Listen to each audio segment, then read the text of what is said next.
नौकर ने कहा महाराज छुट्टी कर दो पूरी जिंदगी, कभी तनख्वाह मन दो, कभी नौकरी पे मत बुलाओ, नगर से बाहर निकाल दो, पर सत्य कहता हूं मेरे सामने ही इसने पिया और इसका कुछ नहीं बिगड़ा, परंतु मैं सत्य कहता हूं एक बूंद से मैं मर जाऊंगा, क्योंकि मैं तो आसुरी प्रवृत्ति वाला हूं।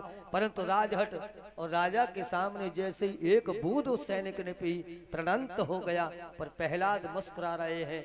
हिरण्यकश्यप ने कहा हे मूर्ख बता तेरा परब्रह्म परमात्मा है कहा?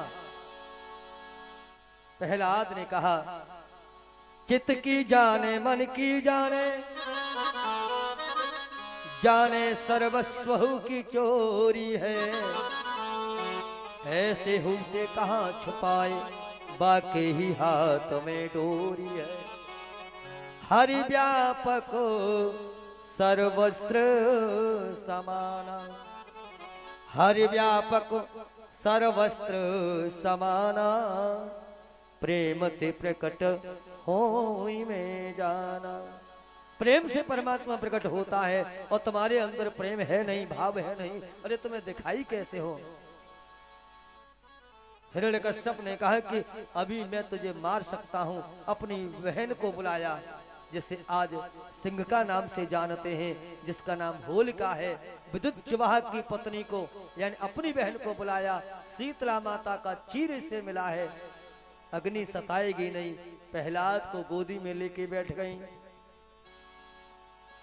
प्रहलाद को गोदी में लेके बैठी, परंतु जैसे ही वायुदेव ने कृपा की, पवन देव ने कृपा की कि वह मां भगवती का आशीष शीतला माता का चीर उड़कर उस राक्षसी के शीश से उड़कर प्रहलाद के शीश पर आ गया। और चंद्रमा मन सो जाए सूर्य हो जाए तो आज अग्नि लगी और अग्नि में देखते देखते स्वयं आज वह सिंह का होलिका धू करके जलने लगी। देवताओं ने पुष्प वर्षा की और दैत्यों को पता लगा तो देवता आज कंकड़ पत्थर फेंकने लगे, हाड़ मांस फेंकने लगे। सज्जनों, देवताओं ने जैसे ही प्रहलाद को विजय श्री देखा, यानी कि आज शुभ चिंतक शुभ कार्यों में विजय के मार्ग पर बढ़ते हुए देखा, प्रसन्न चित्त भाव से देखा, तो उसी दिन से एक पर्व हो गया जिसे कहते हैं होली का पर्व। आज भी होली मनाई जाती है और दो प्रकार से होली होती है। देवताओं को जब ज्ञात हुआ तो अबीर पुष्प गुलाल बरसाए गए। तो आप देखना सुबह उठ करके होली में आग लगाकर फिर कुछ जौ लेकर और गुलाल लेकर हम सुबह घर घर निकलते हैं, सबको तिलक करते हैं, एक दूसरे को गले लगाते हैं, क्योंकि ये प्रेम का प्रतीक त्योहार है। यह पहला त्योहार जो पर्व है यह देवताओं का है। और दूसरे दिन आप देखना, दूसरे दिन दैत्यों को ज्ञात हुआ, दैत्य कंकड़ पत्थर मारने लगे, ईंट पत्थर इत्यादि, जब हड्डी इत्यादि फेंकने लगे, मांस इत्यादि फेंकने लगे, तो दूसरे दिन एक और होली होती है, उसे कहते हैं कीचड़ की होली।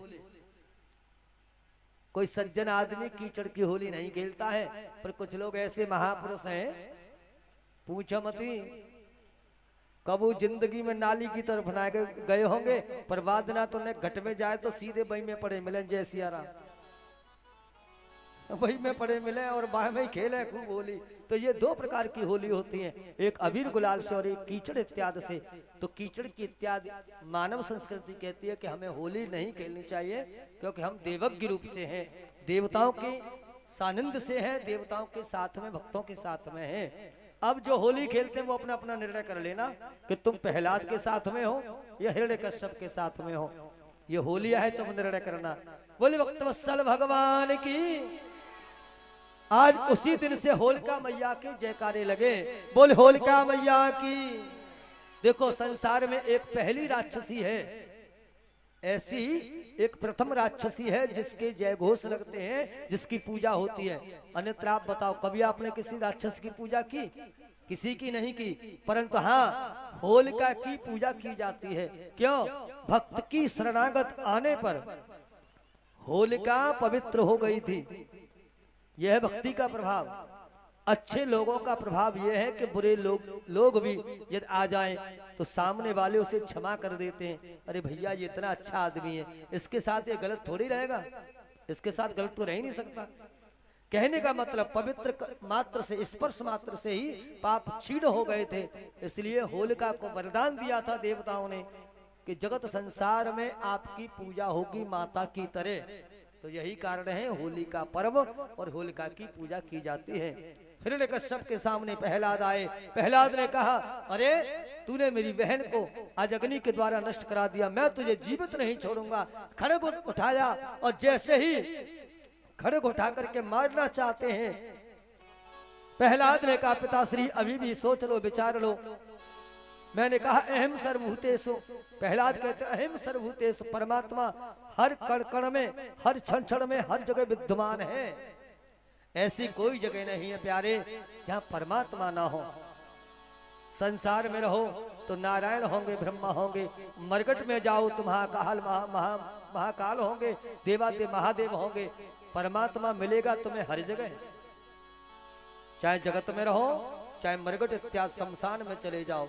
जीते जी मानो या मरने के बाद मानो, प्यारे मानना तो पड़ेगा। चाहे महादेव को मान, चाहे शिव को मान, चाहे कृष्ण को मान, चाहे राधा को मान, मानना तो एक ना एक दिन है। देवादेव महादेव मुर्दे की भस्म क्यों लगाते हैं?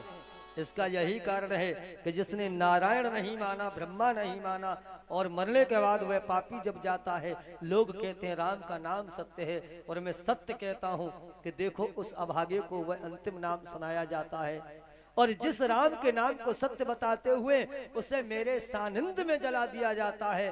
अरे जिसके हृदय पर, जिसकी जुबा पर, जिसके शरीर पर, जिसके सानिध्य में मेरे राम शब्द का उच्चारण हुआ हो, वो अपवित्र कैसे हो सकता है?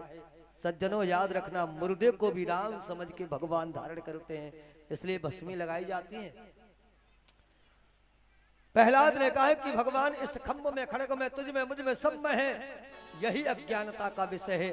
भक्त कभी कभी अधिक भी बोल जाता है। प्रहलाद को ये नहीं कहना था कि भगवान खम्भ में है, क्योंकि खम्भ जो है जड़ है, जड़ में चैतन्यता नहीं होती। ईंट पत्थर में कोई चैतन्यता नहीं है, वह जड़ है, पत्थर जड़ है, चैतन्यता नहीं है।